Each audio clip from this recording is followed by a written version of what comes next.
नमस्कार, news India देख रहे हैं आप। आपके साथ मैं हूं मीनाक्षी रजक। बुलेटिन में आपको दिखाएंगे उत्तराखंड की तमाम खबरें। शुरुआत कर लेते हैं। पहली खबर मुख्यमंत्री पुष्कर सिंह धामी से जुड़ी हुई है, जिन्होंने पुराने और जर्जर कुल 436 पुलों को बदलने का फैसला किया है। इन पुलों की जगह नए पुलों का निर्माण किया जाएगा। खबर है कि उन पुलों को सबसे पहले बदला जाएगा जिन पर वाहनों की आवाजाही का अधिक दबाव है। सामरिक और पर्यटन के महत्व से जुड़े पुलों को पहले बदलने की बात कही जा रही है।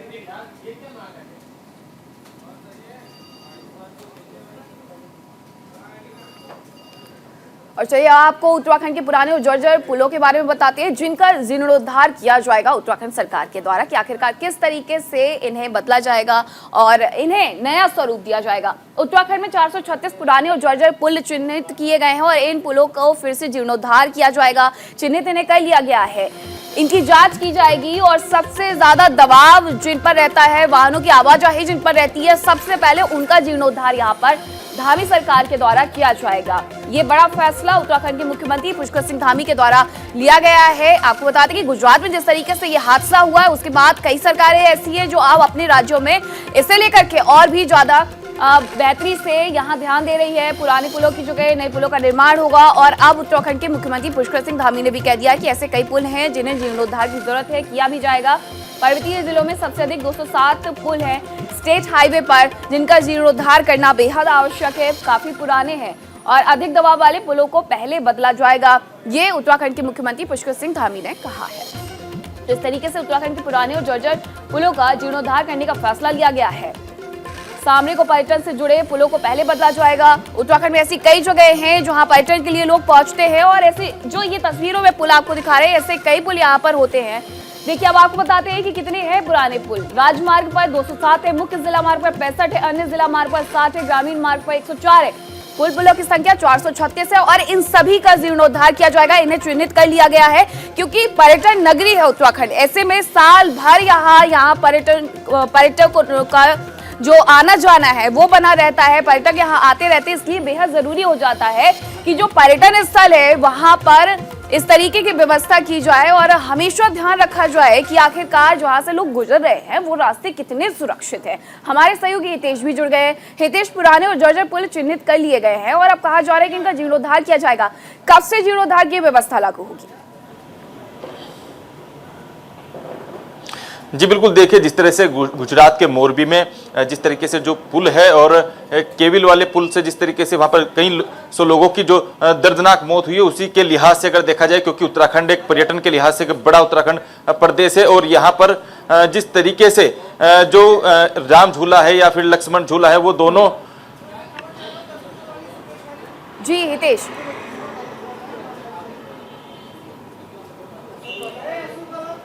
हितेश आवाज मिल रही है आपको? तो चलिए एक बार फिर से हितेश से जुड़ने की कोशिश करेंगे। देखिए आपको बता रहे हैं कि ऐसे कई पुल हैं जिन्हें चिन्हित कर लिया गया। 436 पुल हैं जिन्हें चिन्हित किया गया है कि आने वाले वक्त में उनका जीर्णोद्धार किया जाएगा। रविवार को जिस तरीके से घटना हुई गुजरात में, उसी का सबक लेते हुए यहां अब ये तय कर लिया गया है कि 436 पुलों का जीर्णोद्धार किया जाएगा। अब बात करेंगे हल्द्वानी की, जहां आज सुबह सीएम पुष्कर सिंह धामी ने रानीबाग स्थित HMT फैक्ट्री का स्थलीय निरीक्षण किया है। आपको बता दें कि अभी हाल में ही केंद्र सरकार ने रानीबाग और हल्द्वानी में HMT के 45.33 एकड़ जमीन 72.2 करोड़ रुपए के आरक्षित मूल्य पर उत्तराखंड सरकार को हस्तांतरित कर दी है। क्या कुछ कहा इस दौरान सीएम धामी ने, आपको दिखाते हैं। हम लोग लंबे समय से इसके लिए प्रयास कर रहे थे और अंततः ये ज़मीन हमको मिल गई है, उत्तराखंड राज्य को मिल गई है। राज्य सरकार ने जो भी इसके कंपनसेशन थे वो सब जमा कर दिए हैं। सब मिला के 91 एकड़ यहाँ पर ज़मीन है और हम बहुत सारे जो आगे होने वाले काम हैं उन सब पर विचार कर रहे हैं। विश्लेषण करेंगे इसका कि जो सबसे अच्छा काम यहाँ पर हो सकता है उस काम को करेंगे। सहयोगी हितेश जुड़े हुए हैं। हितेश, HMT फैक्ट्री को लेकर के लगातार ये मांग की जा रही थी कि उत्तराखंड सरकार को इसे हस्तांतरित कर दिया जाए। अब जबकि हस्तांतरण हो गया है तो आने वाले वक्त में उत्तराखंड सरकार इसका क्या कर सकती है? मांग ये भी थी कि उत्तराखंड में जो HMT की ये फैक्ट्री है वहां पर एम्स का निर्माण करवाया जाए। एक एम्स जो कि गढ़वाल में है, ऋषिकेश में, और एक एम्स आप चाहते हैं लोग कि यहाँ कुमाऊं में भी हो।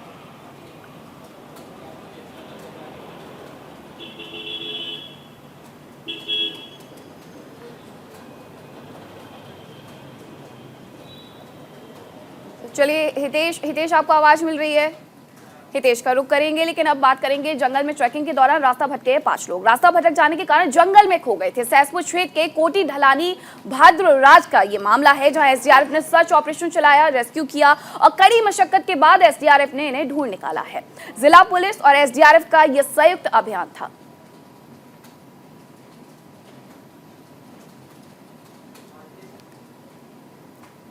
तो रास्ता भटक जाने के कारण जंगल में लोग हो गए थे। बताया जा रहा है कि ये ट्रैकिंग के लिए आए हुए थे। सहसपुर क्षेत्र के कोटी ढलानी का ये पूरा मामला है, जहां एसडीआरएफ ने सर्च ऑपरेशन चलाया और इन सभी का रेस्क्यू किया है। बताया जा रहा है कि कड़ी मशक्कत के बाद एसडीआरएफ ने इन सभी को ढूंढ निकाला है। ये 5 यहाँ पर ट्रैकिंग के लिए आए हुए थे और रास्ता भटक गए, जंगल में खो गए। एसडीआरएफ ने सर्च ऑपरेशन चलाया और इन सभी का रेस्क्यू किया।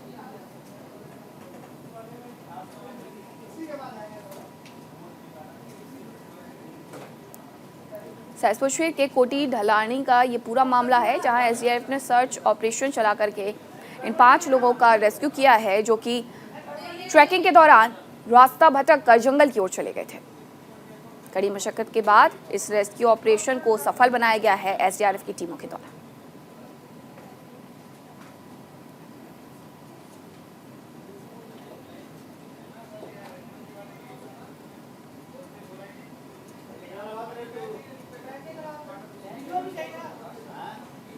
तो एसडीआरएफ ने इन सभी लोगों का रेस्क्यू किया है, जो कि ट्रैकिंग के लिए निकले हुए थे, लेकिन जंगल में रास्ता भटक गए और फिर एसडीआरएफ की तरफ से ये सर्च ऑपरेशन चलाकर इन सभी का रेस्क्यू किया गया है।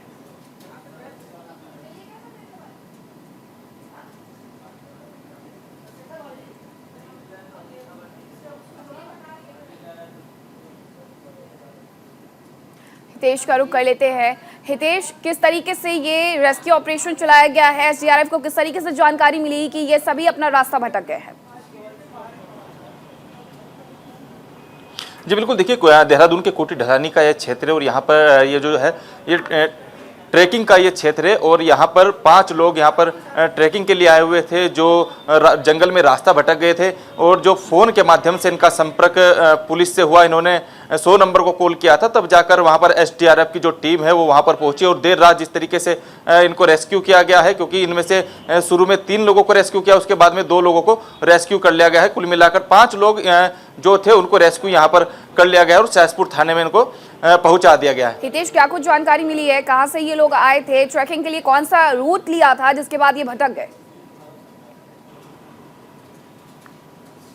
जी बिल्कुल, देखिए देहरादून के कोटी का ये जंगल है, यहाँ पर ये ट्रैकिंग का जो रूट होता है ये डाक पत्थर से होता हुआ अंदर जंगल की ओर जाता है और जो इनका विवरण है वो विवरण अभी पुलिस ने जारी नहीं किया है। जब इसका विवरण सामने आ जाएगा तो बिल्कुल हम खबरों के माध्यम से आप तक पहुंचाने का प्रयास करेंगे। जी हितेश, आप हमारे साथ बने रहे, आगे भी आपसे जानकारी लेंगे।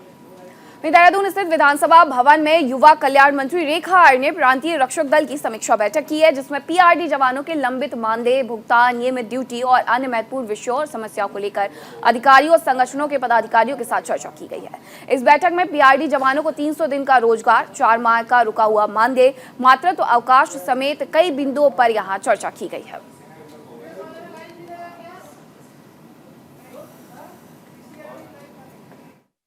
देखिए, पीआरडी जवानों को यदि आप रोज़गार देके उनका मानदेय नहीं देंगे, तब भी आप प्रश्न चिन्ह लगाएंगे, तो आप मुझे ये बता दीजिए कि आखिरकार उनका मानदेय देना कैसा सुनिश्चित कराएं हम?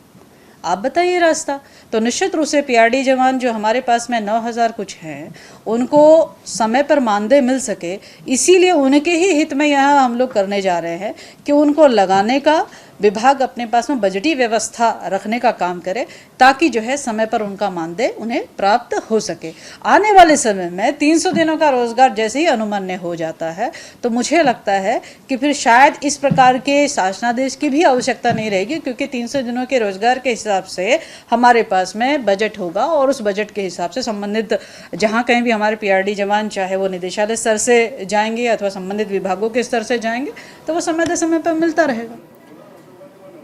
मुख्यमंत्री पुष्कर सिंह धामी ने सर्किट हाउस में मंडल स्तरीय अधिकारियों की बैठक ली है और निर्देश दिए हैं कि सभी योजनाओं को तय समय सीमा पर पूरा कर लिया जाए। बैठक में सड़कों के गड्ढे को लेकर के नाराजगी भी दिखाई है। उन्होंने कहा कि मैं खटीमा से हल्द्वानी तक सड़क मार्ग से आया, जगह जगह गड्ढों से हम लोगों को जूझना पड़ता है। और अब आपको ग्राफिक्स के जरिए समझाते कि आखिरकार यहाँ पर मुख्यमंत्री ने अफसरों को किस तरीके से दिशा निर्देश भी जारी कर दिए हैं। उन्होंने 2 टूक कह दिया है कि अगले दौरे से पहले सड़कें गड्ढा मुक्त हो जानी चाहिए। हल्द्वानी में सीएम धामी ने अधिकारियों को यह फटकार लगाई है। अव्यवस्था को देखकर के सीएम धामी का ये पारा चढ़ा है। उन्होंने साफ तौर पर कहा है कि सड़कों पर गड्ढे जो हैं वो जब मैं दूसरे दौरे के दौरान आऊं तो वो गड्ढा मुक्त हो जाने चाहिए। साफ तौर पर यह दिशा निर्देश दे दिए गए हैं। सड़क मार्ग से खटीमा से हल्द्वानी पहुंचे थे सीएम धामी और इस दौरान उन्हें इस तरीके की सड़कों से होकर के गुजरना पड़ा। आपको बता दें कि उत्तराखंड में पिछले दिनों बारिश हुई है और बारिश की वजह से जगह जगह सड़कें टूटी हुई हैं और ऐसे में मुख्यमंत्री धामी जब पहुंचे तो उन्होंने अव्यवस्थाओं को देख करके यहाँ जमकर लताड़ लगाई अधिकारियों को। सड़कें जल्द ठीक हो जाए, नहीं होगी तो सख्त कार्रवाई की जाएगी। योजनाओं को तय समय पर पूरा करने के निर्देश भी दे दिए गए हैं। तो इस तरीके से मुख्यमंत्री पुष्कर सिंह धामी ने यहाँ साफ तौर पर दिशा निर्देश जारी कर दिए हैं। खनिज की अलग अलग रॉयल्टी के मुद्दे पर भी उन्होंने चर्चा की है। तो ऐसी भी तमाम चर्चाएं इस बैठक के दौरान की गई है मुख्यमंत्री पुष्कर सिंह धामी के द्वारा। अलग अलग रॉयल्टी के कारण नहीं हो रही है खनन निकासी, तो ये तमाम मुद्दे थे इस बैठक में जो चर्चा का विषय बने। लेकिन इसमें सबसे ज्यादा चर्चित विषय यही रहा। मुख्यमंत्री पुष्कर सिंह धामी सड़क मार्ग से जाते हैं, टूटी फूटी सड़कों से उन्हें होकर के गुजरना पड़ता है। अधिकारियों को लताड़ लगाते हैं और कहते हैं कि ये ठीक हो जानी चाहिए। वहीं खनन कारोबारी खनिज निकासी के लिए नहीं आ रहे हैं आगे। ये जो दिशा निर्देश यहाँ पर भी दिए गए हैं कि आखिरकार यहाँ दिक्कत क्या है, जो यहाँ समय सीमा तय की जाती है, आखिरकार उस समय सीमा में काम क्यों नहीं होता है। तो इस तरीके से यहाँ पर पुलिस की कार्यप्रणाली ठीक नहीं होने की बात भी मुख्यमंत्री पुष्कर सिंह धामी के द्वारा उठाई गई है। तमाम ये मुद्दे थे जिस पर मुख्यमंत्री पुष्कर सिंह धामी ने साफ तौर पर दिशा निर्देश दे दिए, जब दोबारा आओ तब तक ये काम हो जाने चाहिए। बड़ी खबर का रुख करेंगे। लैंसडाउन नाम को बदले जाने से गरमाई सियासत। ब्रिटिश काल में रखा गया था लैंसडाउन नाम। कांग्रेस प्रदेश अध्यक्ष का मामले पर बड़ा बयान सामने आया। आरएसएस और मुस्लिम लीग ने अंग्रेजों का दिया था साथ। बीजेपी सबसे पहले खुद को बदले, करण माहरा ने कहा है। उन्होंने कहा कि अंग्रेजों के बनाए कानूनों को बदले बीजेपी।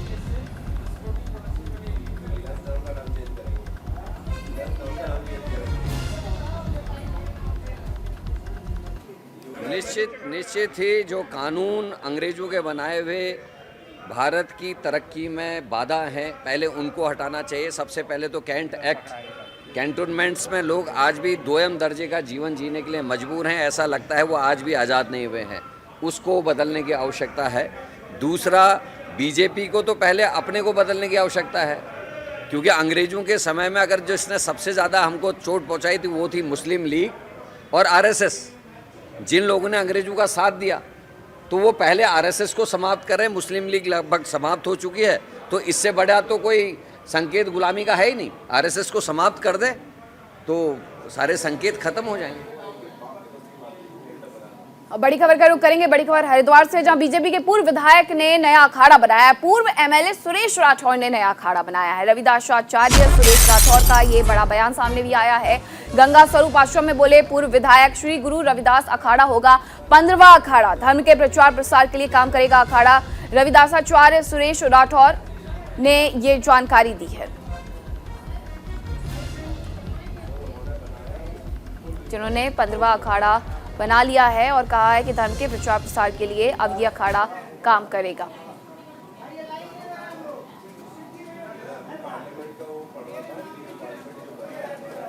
बीजेपी के पूर्व विधायक हैं जिन्होंने ये नया अखाड़ा बनाया है। 15वां ये नया अखाड़ा है।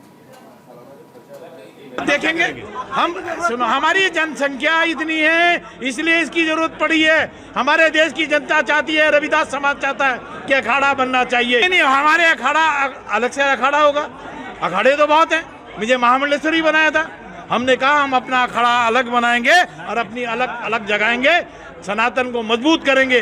देश के अंदर जो रहने वाला चमार समाज है, जाति है, जो रविदासी समाज है, उसको एक अखाड़े के नीचे लाकर देश को मजबूती प्रदान करेंगे, हिंदुत्व को। सहयोगी संजय जुड़ गए हैं। संजय, किस तरीके से ये नया अखाड़ा बनाया गया, क्या इसके लिए कोई मान्यता लेनी होती है, प्रक्रिया क्या होती है एक नया अखाड़ा हरिद्वार के अंदर?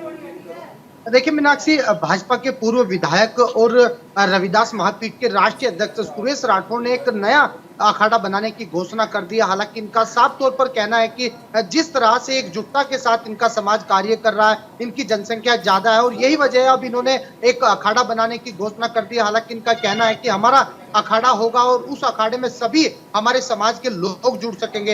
हालांकि इसके बाद अब हरिद्वार में राजनीति गर्मा गई है। इस पर लगातार एक के बाद एक संतों की भी प्रक्रिया आ रही है। संतों का साफ तौर पर कहना है कि जिस तरह से अभी तक 13 अखाड़े हैं और 13 ही रहेंगे, क्योंकि जिस तरह से एक पदवी होती है, महामंडलेश्वर हो, संत हो, सन्यासी हो, उसे एक सन्यासी ही बना सकता है। हालांकि इसको लेकर तरह तरह के बयान भी आ रहे हैं, लेकिन इस पर साफ तौर पर जो रविदासाचार्य सुरेश राठौर है उनका कहना है कि हमारा जो अखाड़ा है उसका गठन हो गया है। हालांकि इसके जो महामंत्री है वो एक पूर्व डीएफओ है, वो भी इस अखाड़े में शामिल हुए हैं। तो कहा जा सकता है सभी तैयारियां पूरी कर ली और अखाड़ा बनाने की घोषणा कर दी गई है। पूर्व विधायक ने यह अखाड़ा बनाया है और ऐसे में भारतीय जनता पार्टी के कई नेता भी यहाँ पर पहुंचे हुए थे उद्घाटन में। बिल्कुल, हालांकि आपको बता दें हरिद्वार के भूपतवाला में करीब 3 दिनों से एक रविदास कथा का आयोजन चल रहा था, जिसमें देश के कोने कोने से नेता की बात की जाए या फिर संतों की बात की जाए या फिर जो इनके समाज के लोग हैं वो लगातार यहाँ पहुंच रहे थे। हालांकि इसमें बड़े बड़े नेता भी पहुंचे थे और जिस तरह से इस कथा का समापन हुआ तो कथा के समापन में पत्रकार वार्ता करते हुए सुरेश राठौर ने कहा है कि अब हमारा समाज एक अखाड़ा बनाने जा रहा है जिसकी तैयारियां पूरी कर ली गई है। मीनाक्षी, बहुत शुक्रिया आपका तमाम जानकारी के लिए संजय। और अब खबर रुड़की से है, जहां गुड़ बनाने वाली चरखियों में लोगों की जान के साथ खिलवाड़ किया जा रहा है। खबर है कि चरखी मालिक रात के अंधेरे में गुड़ बनाने के लिए रबर और प्लास्टिक जला रहे हैं। रात के अंधेरे में भी इन चरखियों से निकलता हुआ धुआं देखा जा सकता है। प्रदूषण नियमों को ताक पर रखकर लोगों की जान से खिलवाड़ किया जा रहा है, लेकिन स्थानीय प्रशासन और प्रदूषण विभाग चैन की नींद सो रहा है। चरखी मालिकों पर कोई कार्रवाई नहीं की जा रही है।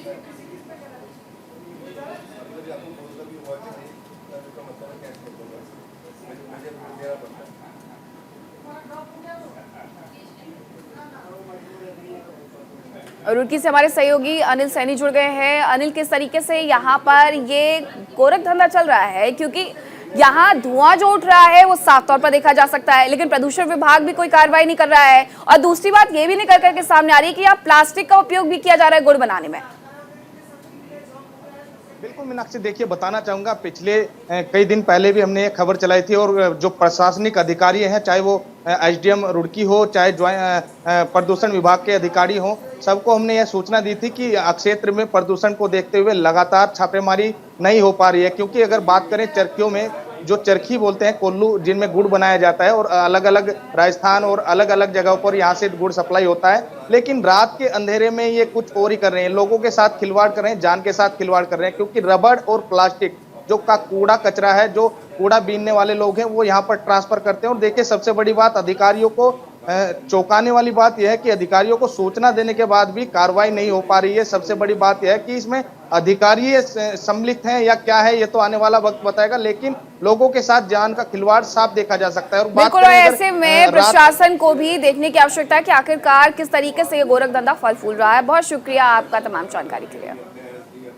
और अब आपको शिमला की तस्वीरें दिखाते हैं, जहां केंद्रीय मंत्री जितेंद्र सिंह प्रेस कॉन्फ्रेंस कर रहे हैं। क्या कुछ कह रहे हैं आपको सुनवाते हैं। आम व्यक्ति कि हम उससे अपने आप को वंचित रखें, इसलिए मुझे लगता है कि हम सबका ये दायित्व है, भले हम विचारधारा से कुछ भी हो, कि हम देश हित के लिए और अगले 25 वर्ष में यदि हमने ये कल्पना की है कि भारत को विश्व पटल पर जाकर के खड़ा करना है, तो हमारे लिए अनिवार्य है कि मोदी जी के नेतृत्व में चल रही इस विकास यात्रा का हिस्सा बने और किस तरह से पूरी अनुकूलता के साथ इस प्रदेश का योगदान है। और एक बड़ी महत्वपूर्ण बात जो विशेषकर हिमाचल प्रदेश के संदर्भ में है, वो ये कि अगले 25 वर्षों में जब हम कहते हैं कि भारत विश्व की प्रथम श्रेणी में होगा, तो जो वैल्यू एडिशन होगी जो भारत की अर्थव्यवस्था में, वो हिमालयन राज्यों से होने वाली है और उसमें हिमाचल प्रदेश की प्रमुख भूमिका रहने वाली है। क्योंकि पिछले 70-75 वर्ष अधिकतर अर्थव्यवस्था में योगदान पश्चिम दक्षिण के राज्यों में रहा। जो हिमालय के हमारे अनएक्सप्लोर्ड रिसोर्सेज हैं, अपार संपत्ति जिसकी ओर कोई ध्यान नहीं दिया गया, प्राथमिकता नहीं दी गई। अब जो स्टार्टअप्स की मूवमेंट शुरू की मोदी जी ने, जो एग्रीटेक स्टार्टअप्स का एक नया कॉन्सेप्ट आया, ये सारे का सारा एग्रीटेक स्टार्टअप का सरमाया इन पहाड़ों में, औषधियों को लेकर के, अन्य कई पदार्थों को लेकर के। और इसलिए जब अगले 25 वर्ष के उस भारत के निर्माण में और उस शताब्दी भारत के निर्माण में हिमालय की गोद में बसे अन्य राज्य करे, तो क्या हम नहीं चाहेंगे कि हिमाचल प्रदेश अपनी पर्याप्त भूमिका ना निभा पाए? तो मेरी ये विनम्र एक अपील भी है, जो मैं समझता हूँ कि हर व्यक्ति के अंतरात्मा को छू सकती है। आगे जैसे आप कहेंगे हम वैसे वैसे आगे चलाएंगे। जितेंद्र जी, हिमाचल प्रदेश एक छोटा सा राज्य है,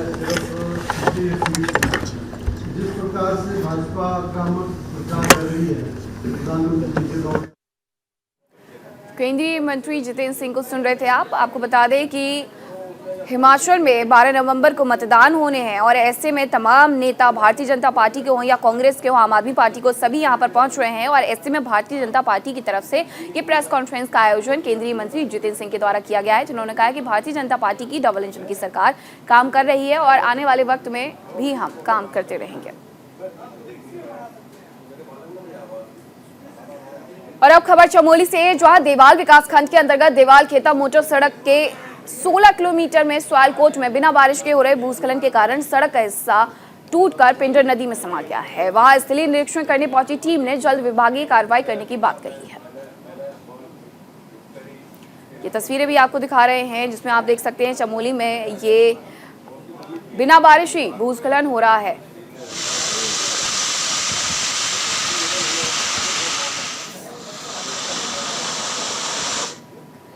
सुयालकोट के भूस्खलन के लिए भूगर्भवेताओं द्वारा एक सर्वेक्षण किया जाना है और इसके पक्के मरम्मत के लिए, क्योंकि पीएमजीएसवाई की ये सड़क है और पीएमजीएसवाई के इंजीनियर एससी यहाँ पर आए थे, तो उनका लब्बो लबाब ये सोचना है कि जब ये ऊपर को खिसकता जा रहा है, पूरा ये स्लाइडिंग पीछे को जा रही है, पहाड़ी की चोटी तक जा रही है, तो इसका पूर्ण मरम्मत करने हेतु भूगर्भवेताओं द्वारा एक सर्वे नितांत जरूरी है।